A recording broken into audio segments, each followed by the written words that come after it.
9월 첫째 주 예배를 하나님 앞에 올리겠습니다.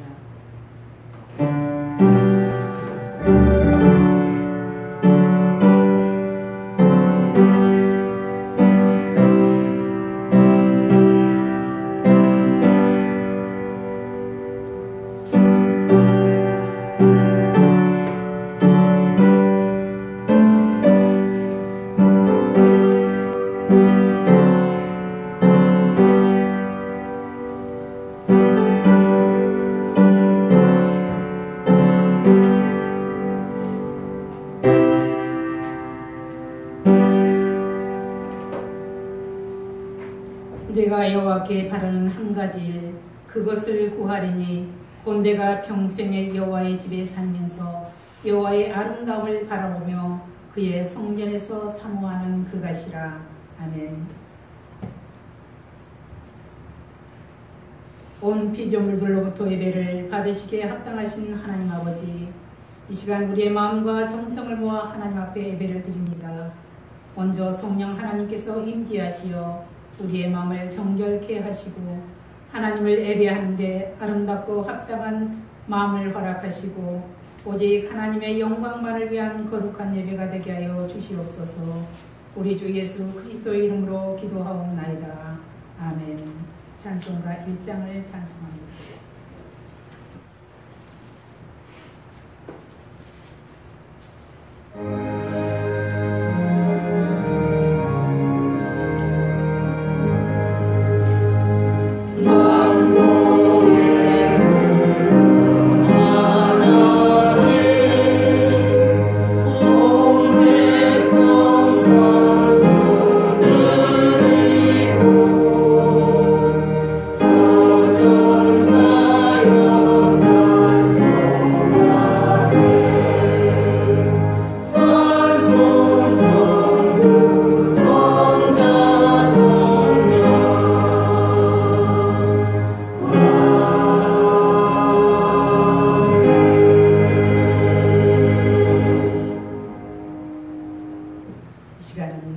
하나님이 주신 은혜를 생각하며 또한 감사하며 하나님이 주신 계명과 우리 주님 예수 그리스도의 가르침을 상기할 때 우리의 허물과 죄가 가득함을 고백하지 않을 수가 없습니다. 이제 한 목소리로 하나님과 나만이 하는 죄들을 고백하고 하나님의 사죄를 구하는 고백의 기도를 드리겠습니다. 기도합니다.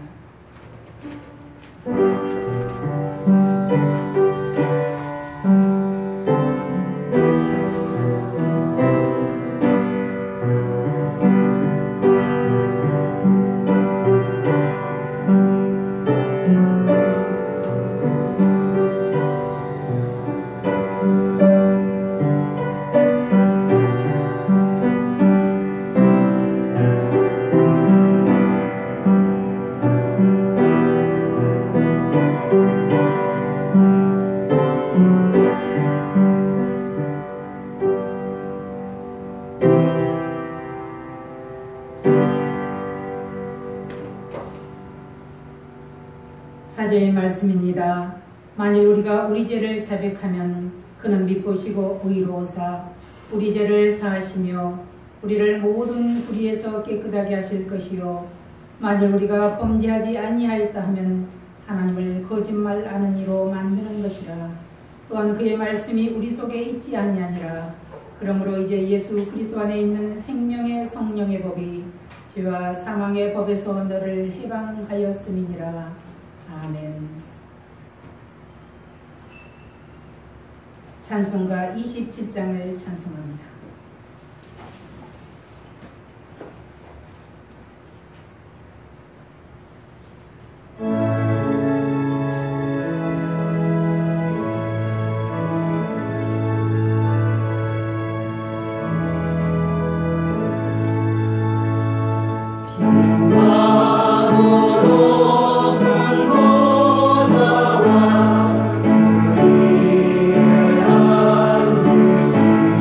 주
교동문 81번 에베소서 사장입니다.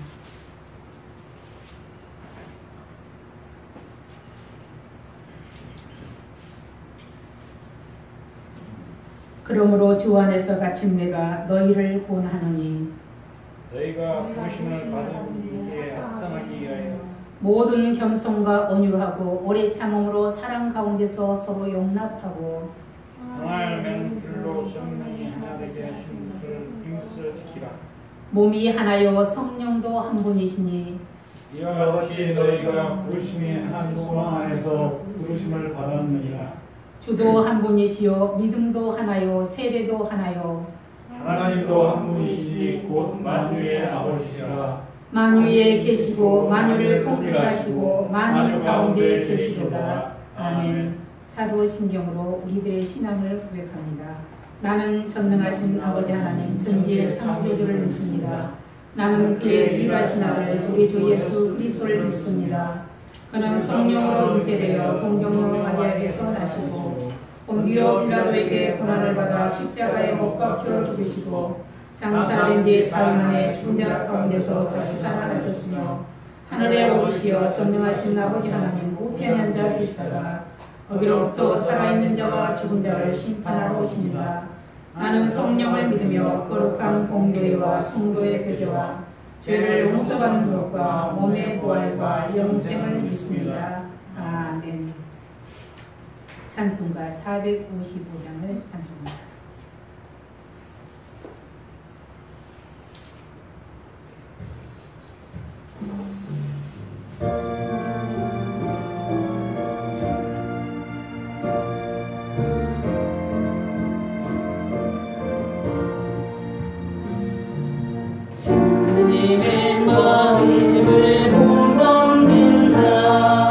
이 맘에 평강이 찾아오는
길 거지고 험하여도 내 맘에 불편이 없어지는 십자가도 나를 이겨내신 주님의 마음 온 마음이 다 주님의 마음이 온받아 살면서 거룩하신 나로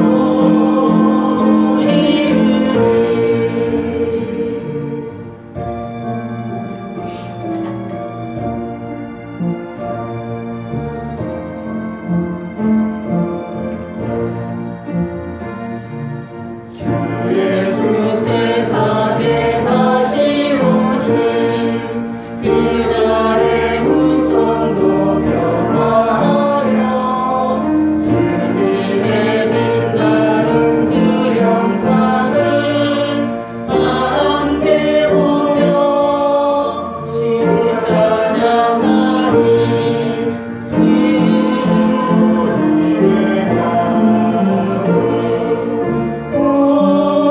온받아 살면서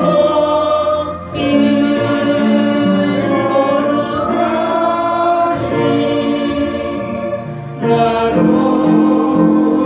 이루리.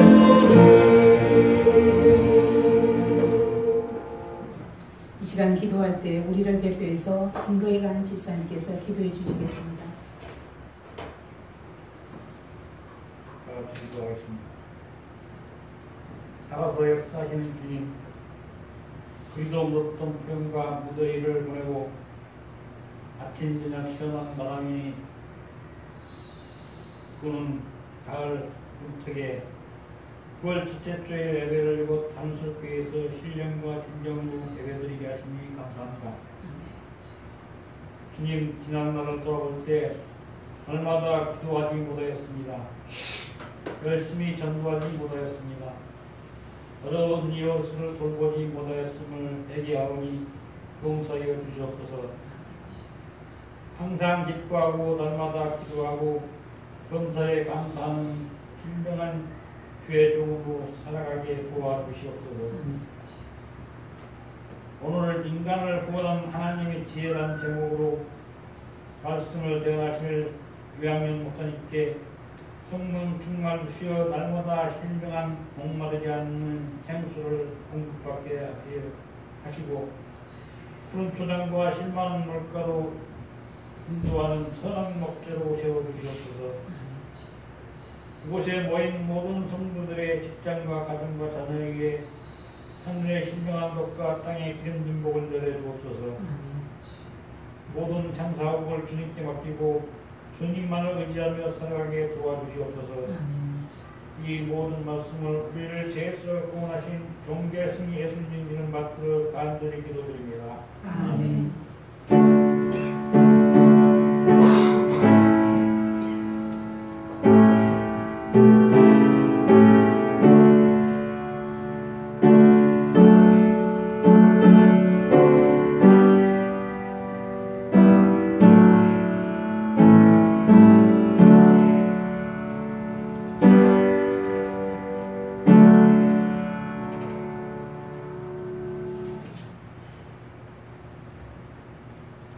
오늘 우리에게 주시는 하나님의 말씀은 고린도전서입니다. 고린도전서 2장 6절에서 16절까지 우리 함께 봉독합니다.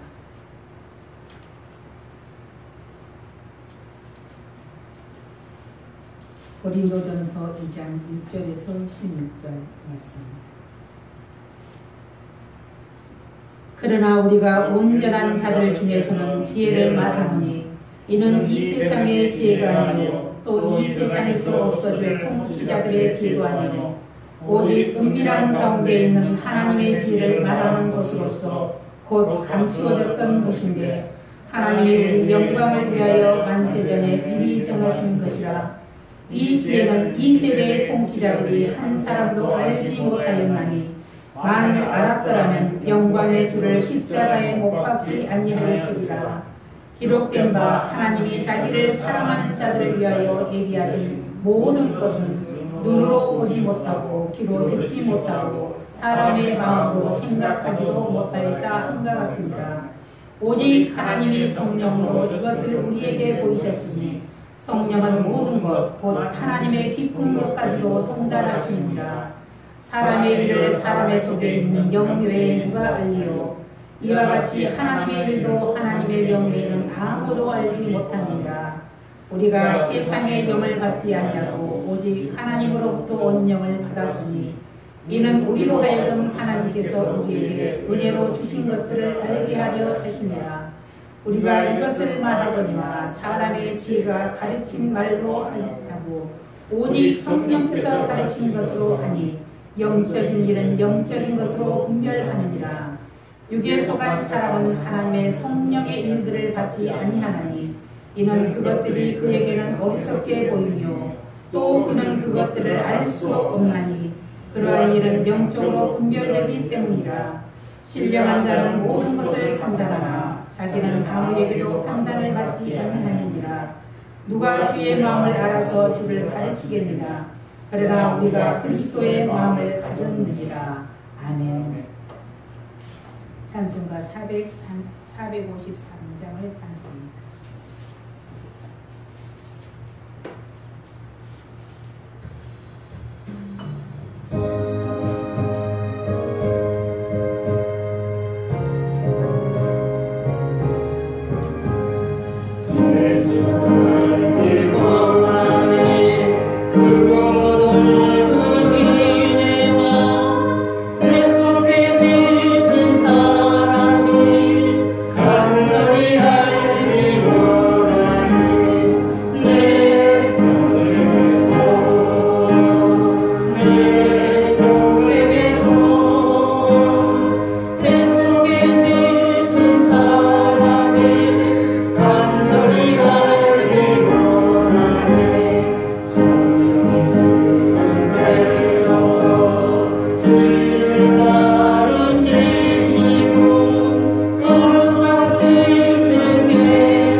하나님이 세상을 이처럼 사랑하사 독생자를 주셨으니 이는 저를 믿는 자가 멸망치 않고 영생을 얻으리라 말씀하신 아버지, 오늘도 그 사랑을 하나님 알고다 저희들이 시간 엎드렸으며 또한 그 사랑에 감사하여 하나님을 찬양합니다. 하나님 이 시간 귀한 말씀을 통해서 저희들이 은혜받게 하시고 말씀을 선포하는 자나 듣는 자가 하나로 은혜받게 하여 주시옵소서. 감사하고 예수님의 이름으로 기도하옵나이다. 아멘. 시대가 아무리 흘러도 변함이 없는 것은 이 세상에 사람이 존재하고 있다는 사실이며 사람이 사는 세상에는 선과 악이 공존하고 있다는 사실입니다. 뿐만 아니라 내 안에도 역시 선과 악이 공존하며 대립하고 있다는 것이 사실입니다. 참으로 서글픈 현실이지만 어쩔 수 없는 것입니다. 오늘 본문을 보자면은 고린도 교회 하나님의 선물인 은사들이 풍성함에도 불구하고 이 교회 안에는 그 선물들을 나누지 못하고 분쟁이 일어나고 있습니다. 분쟁의 원인은 세상의 지혜를 대조하여 하나님의 지혜와 우월상을 강조하고 자신들이 가지고 있는 세상의 지혜를 내세워 자랑한 것 때문입니다. 세상 사람들의 자랑의 기준은 재물과 학벌과 문벌과 누구에게서 수학하였는가를 자랑거리입니다. 그런데 여기서 사도 바울은 이러한 그들의 행동이 지극히 어리석은 이름을 지적하고 자신이 고린도에 전한 복음, 세상의 지혜와 근거한 것이 아니고 오직 하나님의 지혜에 근거한 것이며 그 하나님의 지혜는 하나님께서 감추어 놓으신 것으로서 하나님의 특별한 계시, 즉 성령을 통해서만 깨달을 수 있다고 설명하고 있습니다. 오늘 본문 말씀 바로 인간을 구원한 하나님의 지혜입니다. 하나님의 지혜는 눈에 보이는 것이 아니라 감추어져 있습니다. 7절에 어떤 말씀이 기록되어 있는가? 오직 은밀한 가운데 있는 하나님의 지혜를 말하는 것으로 곧 감추어졌던 것인데 하나님이 우리의 영광을 위하여 만세전에 미리 정하신 것이라 있습니다. 사도 바울은 고린도에 하나님의 지혜인 복음 증거를 시작하면서 먼저 전도자로서의 자세를 상기시키고 있습니다. 얼마나 그가 보면 하술에 능통한 자였는가 우리는 그가 기록한 복음서를 보면 알 수 있습니다. 그런데 그가 하술에 능통한 그가 말과 지혜로 하지 아니하고 오직 그리스도와 그의 십자가만을 증거하기로 작정하였다고 1절에 그렇게 말씀하고 있습니다. 당시 헬라인들 역시 철학적인 지혜와 언변이 뛰어났습니다. 이를 뒷받침할 수 있는 것이 바울이 얼마나 말을 잘했는지 바울 서신을 읽다 보면 알게 됩니다. 얼마나 그가 말쟁이였는가. 그런데 그러한 바울을 상대했던 자들이 바로 어떤 자들입니까? 이 헬라 철학, 지혜를 자랑한 자들입니다.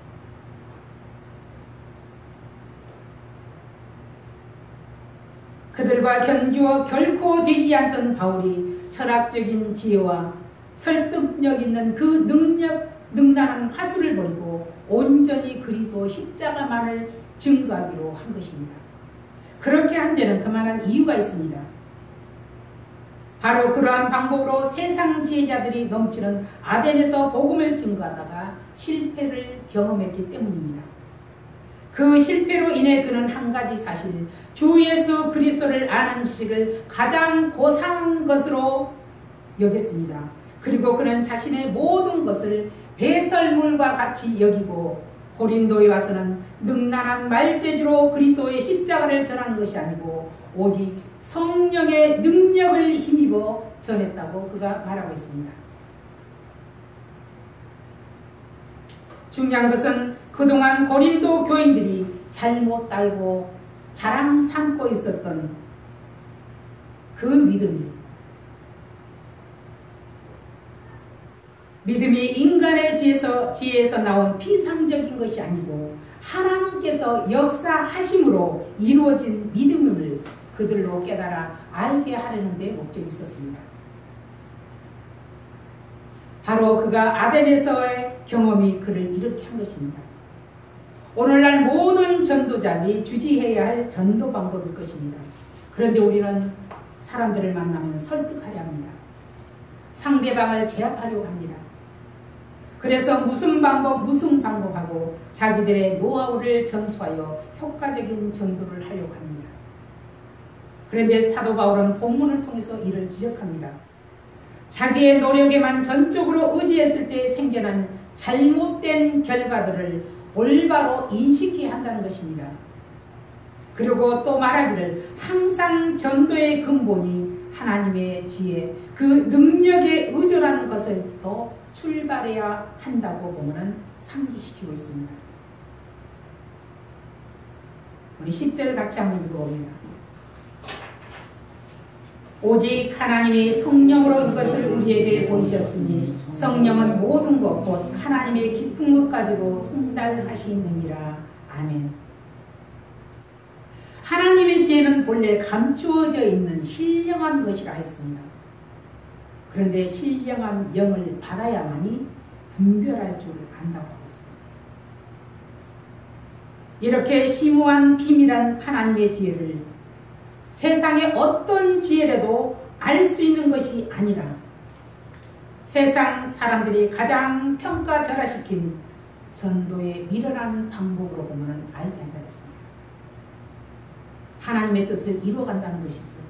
그래서 사도 바울은 그리스도인들을 향해서 성령 충만을 받으라고 권면하고 있습니다. 자칭 지혜가 넘친다고 하는 이 세대의 간호는 아이러니하게도 하나님의 지혜를 깨닫지 못했습니다. 그래서 그들은 예수 그리스도를 십자가에 못 박고 말았습니다. 그런데 사도 바울은 하나님의 비밀을 경험한 자입니다.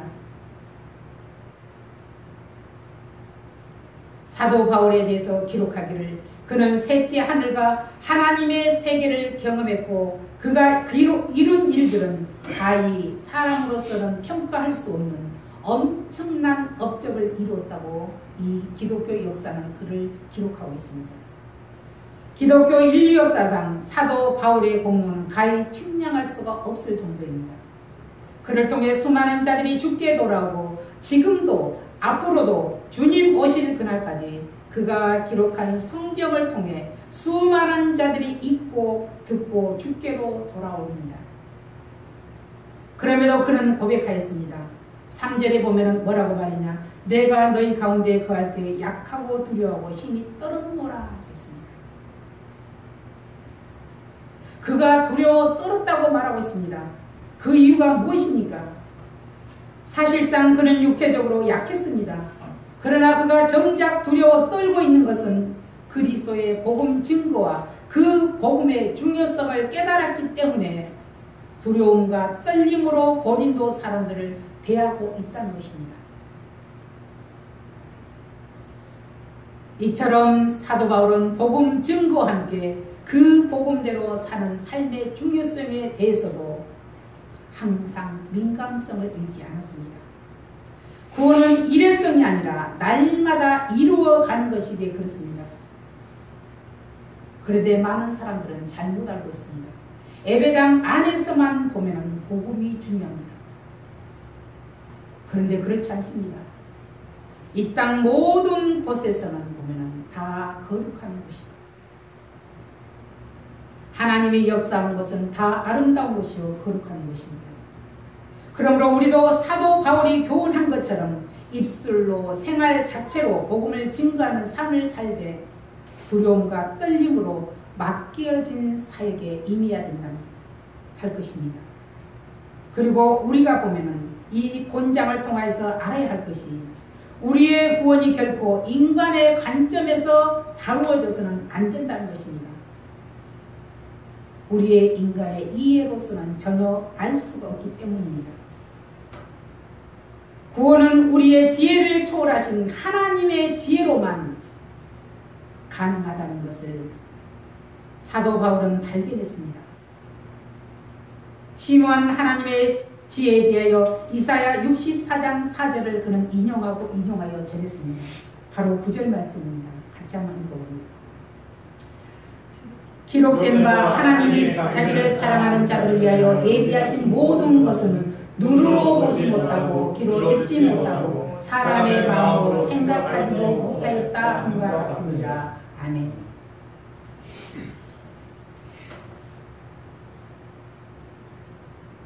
아무도 상상할 수 없는 하나님이 자기를 사랑하는 자들을 위해서 예비하신 그 비밀을 사도 바울은 알았습니다. 그리고 이에 대해서 그가 고백하기를 성경과 성령의 조명에 의해서만 얻어질 수 있다고 보면 그가 정의를 내렸습니다. 하나님의 성령으로 이것을 우리에게 보이셨으니 하나님께서는 감추어져 있는 이 비밀을 만세 전에 이미 준비해 놓으셨는데 그것을 우리의 영광을 위해서 준비해 놓으셨다 했습니다. 우리의 영광, 바로 예수 그리스도를 나의 구주로 고백하는 것이 바로 영광입니다.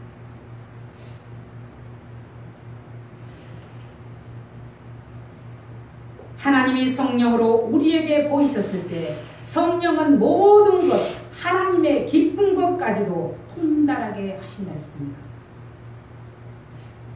하나님의 깊은 것까지 통찰할 수 있는 그 능력이 우리에게 주어졌다는 말입니다.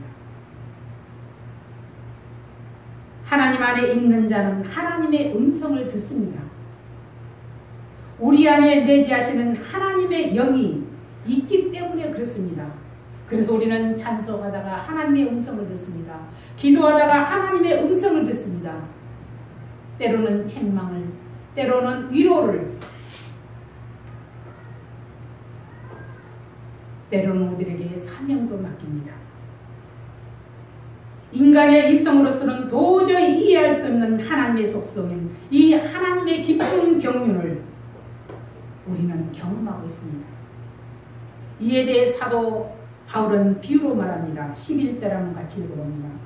사람의 일을 사람의 속에 있는 영 외에 누가 알리요? 이와 같이 하나님의 일도 하나님의 영 외에는 아무도 알지 못하느니라 그랬습니다. 사람의 속사정을 사람의 속에 있는 영이 알듯이 이는 무엇입니까? 사람 속에 있는 인격을 말합니다.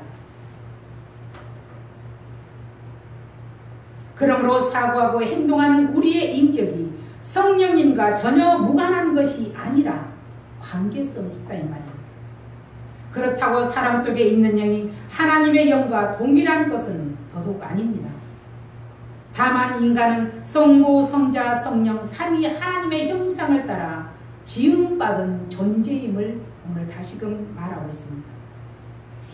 그러므로 사도 바울이 증거한 것처럼 우리가 성령의 조명으로 말미암아 하나님에 대한 지식을 우리가 가졌습니다. 그러므로 누구든지 자랑할 것이 없다는 말입니다. 에베소서 2장 8절 말씀에는 너희가 그 은혜를 인하여 믿음으로 말미암아 구원을 얻었나니 이것이 너희에게서 난 것이 아니요 하나님의 선물이라 그랬습니다. 그래서 바울 사도는 그 사랑의 담례로 첫째 십자가에 못 박히신 예수를 전했습니다.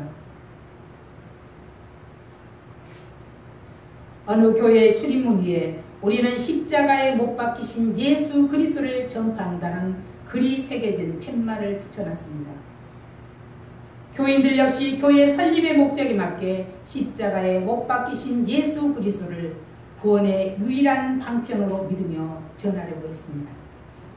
그런데 시간이 점점 흐르자 사람들의 생각들이 바뀌기 시작했습니다. 왜 하필 죽음이냐? 십자가의 죽음보다는 그리스도의 모범적인 행적과 교훈에 대하여 강조하는 것이 시대의 흐름에 맞지 않겠어? 그래 맞아 참으로 적합할 것 같아. 결국 그들은 이전의 팻말을 걷어내고 그리스도의 교훈으로 교체했습니다. 그에 걸맞게 그리스도의 교훈에 초점을 맞추어 말씀을 선포했습니다. 그런데 얼마쯤 가서 사람들은 또 생각이 바뀌었습니다.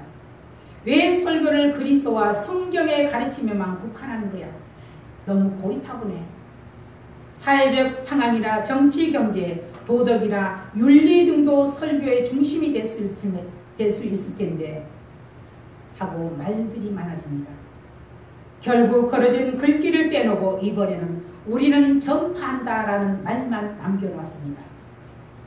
각자 자신들의 생각이나 어떤 것들을 그리스도의 복음의 자리에 집어넣게 하였다고 합니다. 복음은 세상의 논리가 아닙니다. 내 지혜로 판단하는 것도 아닙니다. 복음은 하나님이 자기를 사랑하는 자들을 위하여 예비하시는 것을 아는 것입니다.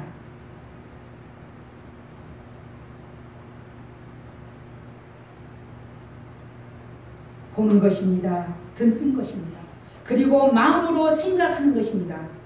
그런데 이를 그리스도의 마음이 있는 자가 보고 듣고 생각하게 된다고 오늘 말씀은 이렇게 기록하고 있습니다. 사도 바울은 그리스도의 마음으로 하나님의 비밀을 보았고 들었고 마음으로 생각하고 이를 실천하기 위해서 헌신과 죽음에 이르기까지 하나님의 비밀은 지혜를 전하였습니다. 우리 모두는 사도 바울과 같이 그리스도의 마음이 있는 사람이어야 하겠습니다. 13절 우리 같이 한번 읽어봅니다. 우리가 이것을 말하거니와 사람의 지혜가 가르친 말로 아니하고 오직 성령께서 가르치신 것으로 하니 영적인 일은 영적인 것으로 분별하느니라. 아멘. 지혜는 소피아. 지혜를 소피아라고 합니다. 히브리어는 호쿠마라고 합니다. 하나님의 영역까지를 포함하고 있습니다. 그러나 본문에서 나온 지혜는 하늘로서 내려오는 지혜입니다. 이 지혜를 우리가 바로 알고 하나님의 거룩하신 뜻을 따라서 하나님의 목적하신 바를 이루기 위해서는 우리는 하나님의 영이신 성령의 도우심이 있어야 합니다. 그러므로 우리는 날마다 성령의 도우심과 성령 충만함을 구하여야 합니다. 두 번째는 인간을 구원한 하나님의 비밀에 대해서 오직 성령께서 가르치는 것으로 하였습니다. 사도 바울은 다시 강조하기를 복음 전함에 있어서 인간의 이성으로 전혀 이해할 수 없는 하나님의 비밀은 인간을 구원하신 이 사건을 전한 것을 맡은 자라고 자기를 그렇게 필요하고 있습니다. 하나님의 나라는 인간의 눈에는 감추어져 있기 때문에 보여지지가 않습니다. 들려지지가 않습니다. 그래서 사람들은 예수를 싫어합니다. 그러나 특별한 계시에 의해서만 보면 예수는 보여주고 알아집니다.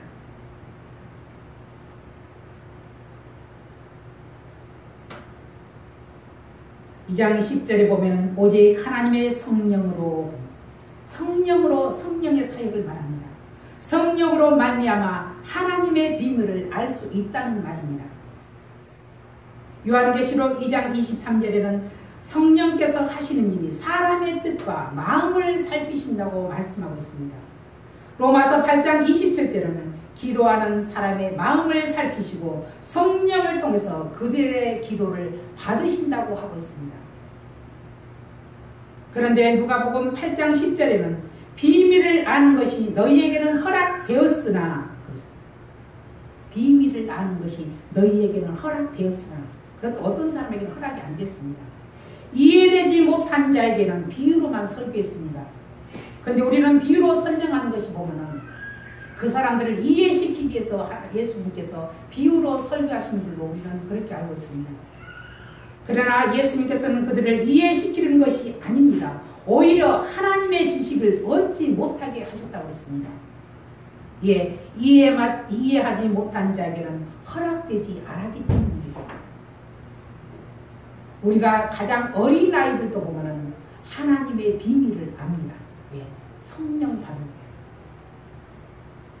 어떻게 아이들이 성령을 받은가 이렇게 말할 수 있는데 세례 요한은 뱃속에서부터 성령의 충만을 받아서 예수가 태중에 있는 예수가 하나님의 아들인 것을 알았습니다.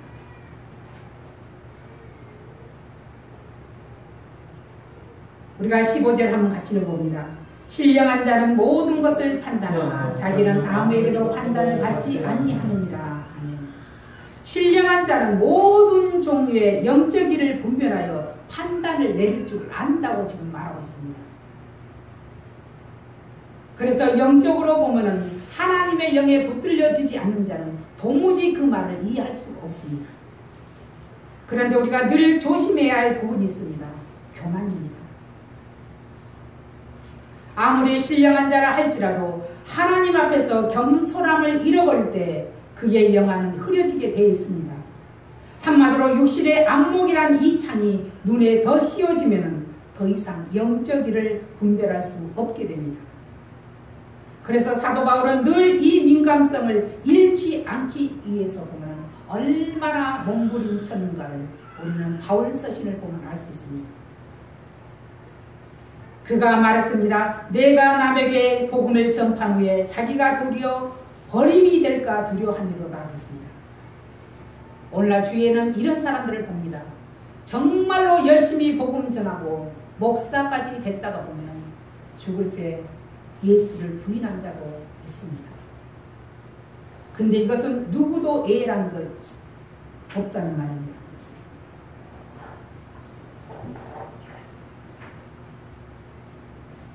내가 남에게 전판 후에 자기가 도리어 버림이 될까 두려워함이라다 고백했던 이 바울 사도의 남긴 교훈을 우리는 깊이 마음에 새겨서 신앙의 연수가 깊어갈수록 자신이 선줄로 생각할 것이 아니라 삼가 넘어질까 조심하여야 하겠습니다. 우리는 주님 앞에 설 때까지 이것을 잊어버리면 안 됩니다. 세 번째는 인간을 구원한 하나님의 비밀은 복음을 싫어합니다. 복음은 무엇입니까? 예수 그리스도이십니다. 하나님의 지혜이십니다. 하나님의 지혜는 역사성과 비밀성을 가지고 있습니다. 이렇듯 하나님의 지혜라 말할 수 있는 하나님의 구원 계획은 인간의 이해를 초월하여 이미 만세전에 마련되었다 했습니다. 그러나 인간이 이성으로나 지혜로는 그것을 깨닫지 못했음을 분명하게 구절에 지적하고 있습니다. 오직 하나님께서 우리를 위해 특별히 계시하여야만이 알 수 있다는 점을 강조하고 있습니다. 한마디로 하나님의 주권이 강조되는 부분입니다. 그런데 이것을 자칭 지혜롭다고 하는 자들에게는 숨기셨다고 했습니다. 어린아이처럼 영적으로 순결하고 단순하게 하나님의 말씀에 순정하는 자들에게는 분명하게 계시해 주셨다고 성경에 여러 곳에 기록되고 있습니다. 제 이야기입니다. 오래전에 방언을 받았습니다. 그런데 한 가지 중요한 사실은 이전까지는 믿음이 좋은 사람들이 방언을 받은 줄 알았습니다. 그런데 제가 받았다는 것입니다. 이에 대해 어떤 사람은 비아냥거렸습니다. 믿음이 엄청 좋은 사람이 받은 줄 알았는데 별 볼 일 없는 사람이 받았다는 것입니다. 바로 그렇습니다.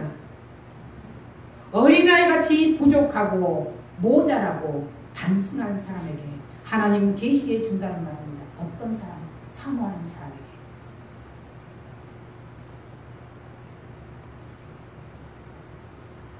그런데 또 한 가지 짚고 넘어갈 것이 있습니다.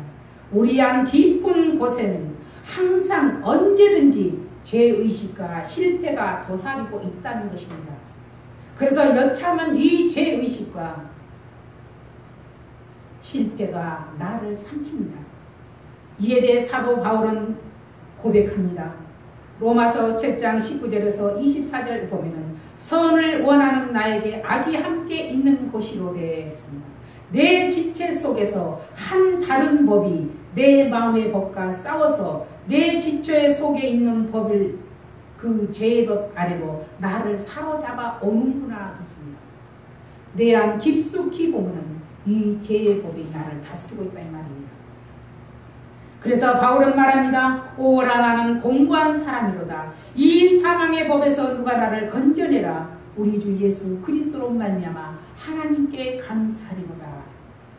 오직 하나님만이 보면은 인간을 구원하심을 그가 절실하게 깨달은 것입니다.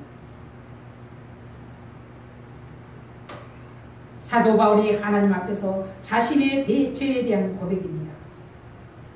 사도 바울은 그토록 복음 전하기를 원했습니다. 그런데 사람들은 진정한 복음을 싫어합니다. 복음은 내가 높임을 받는 것이 아니라 내가 죽는 것입니다. 복음은 내가 높아져야 하는 것이 아니라 내가 낮아져야 하기 때문입니다. 복음은 내가 세워져야 하는 것이 아니라 내가 부서져야 하는 것이 복음입니다. 그래서 거짓 복음이 사람의 마음을 높이 지켜 세우고 자랑하게 합니다. 그래서 많은 사람들은 육신의 안목과 이생의 자랑으로 마음을 미혹한 거짓 복음으로 달려갑니다. 우리는 이에 속지 않아야 합니다. 말씀의 사역 속에 하나님의 통치가 이미 임하였다는 것을 우리는 기억해야 합니다.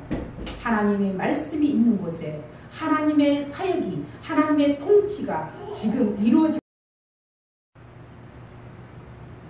그러므로 우리는 육신의 즐거움보다 먼저 사람 속에, 우리 속에 있는 하나님의 영이 즐거워하는 그러한 일, 내 자신의 내부에서 역사하시는 하나님의 영으로 말미암아 즐거운 일을 해야 됩니다. 이것이 무엇입니까?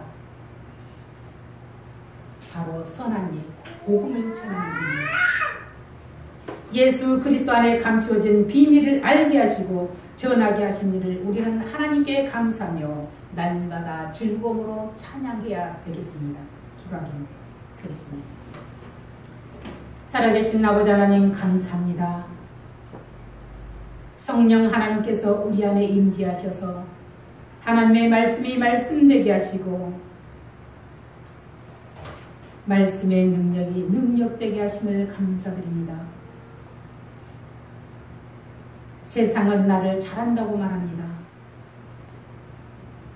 그러나 복음은 우리에게 겸손하라고 말합니다. 하나님, 이 땅에 제약된 세상을 바라보면서 우리가 어느 편에 서야 할 건가를 우리는 바로 알게 하시고 영적인 눈이 열어서 오직 그의 나라와 그의 의를 구할 수 있는 하나님 믿음을 저들에게 허락하여 주시옵소서.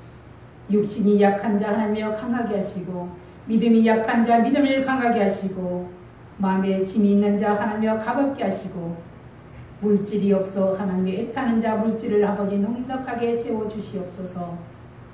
감사하고 예수님의 이름으로 축복하며 기도합나이다. 아멘.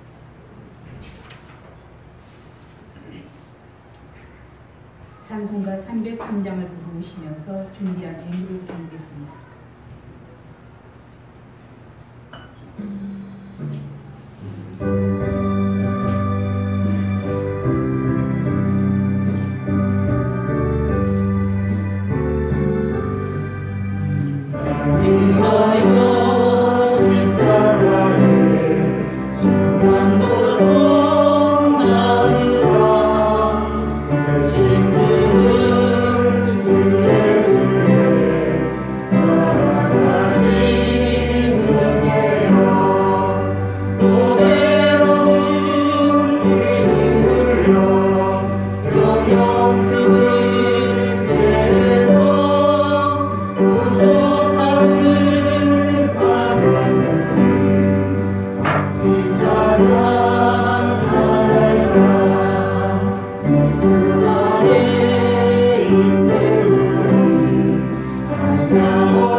귀한 예물을 드릴 수 있는 마음 허락하심을 감사드립니다. 11조로 감사함으로 건축음으로 주정음으로 드리는 손길의 복을 허락하시고 저들이 이 땅에 사는 동안 하나님여 가장 먼저 감사함을 주시고 물질의 축복도 자손들에게도 하나님 은혜를 베풀어 주시옵소서. 감사하고 예수님의 이름으로 축복하며 기도하옵나이다. 아멘. 우리 인사합니다. 축복합니다. 축복합니다.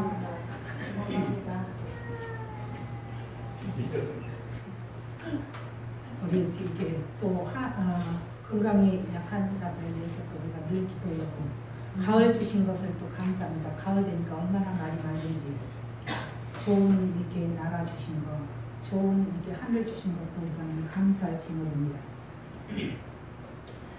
620장을 부르고 축도로 마칩니다.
하나님의 크고 무한하신 사랑하심과 성령님의 역사 인도 보호하심이 오늘 예배드리는 성도들과 하늘속 교회와 이 나라와 이 민족에 지금부터 영원까지 함께 하시기를 축원하옵나이다.